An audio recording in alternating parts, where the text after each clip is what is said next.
Alors très rapidement, l'occupant allemand va reconnaître l'échec des déportations puisque les mesures coercitives n'ont pas fonctionné et seuls 13 000 Belges vont finalement accepter de signer un contrat de travail sur les 60 000 déportés qui ont été emmenés de force en Allemagne. Ce qui est évidemment très peu puisque l'Allemagne s'attendait à un apport massif d'ouvriers dans l'industrie allemande. Alors l'empereur Guillaume II, qui reconnaît l'échec, va signer un rescrit mettant fin aux déportations depuis le gouvernement général le 14 mars 1917. Et donc, à partir du printemps 1917, les déportés vont pouvoir progressivement rentrer chez eux. Mais ils rentrent évidemment extrêmement affaiblis, malades, voire invalides et incapables de reprendre leur travail en tout cas. Alors, les déportations cessent dans le gouvernement général, mais vont continuer dans la zone des étapes jusqu'à la fin de la guerre. Et là, ces déportations vont toucher elles aussi plus ou moins 60 000 personnes, ce qui fait qu'au total, 120 000 personnes vont être déportées pour le travail forcé entre l'automne 1916 et 1918. Alors, ces déportés, beaucoup vont mourir aussi.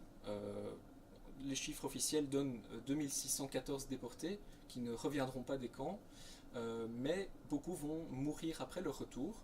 Et donc on peut évaluer à environ 5000 à 6000 personnes qui sont décédées des suites de leur déportation, ce qui fait quand même un pourcentage de 5% de déportés qui ne survivront pas à leur déportation. Néanmoins, les déportations vont avoir un effet relativement positif pour les Allemands, puisque selon l'historien allemand Jens Stiel, on compte 130 000 personnes, 130 000 Belges, en Allemagne au milieu de l'année 1918. Alors deux facteurs expliquent cette présence. D'une part, la peur de nouvelles déportations, puisque la population a vu l'état dans lequel les déportés sont revenus, et donc on a peur de nouvelles déportations. Et surtout, la deuxième raison, c'est que les Allemands ont coupé les aides aux chômeurs qui venaient du Comité national de secours et d'alimentation, et donc les déportés n'ont comme choix que pour survivre, n'ont comme choix que finalement d'accepter de partir travailler en Allemagne. L'après-guerre des déportés est synonyme de reconnaissance. Ils vont chercher à se faire indemniser pour le préjudice subi pendant la guerre. Alors, le Parlement va voter des lois pour l'indemnisation des victimes civiles, dont font partie les déportés, et ce qui va leur permettre d'introduire leur cas devant les tribunaux de dommages de guerre, qui vont statuer ou non de l'octroi d'une indemnisation selon les expériences de guerre spécifiques.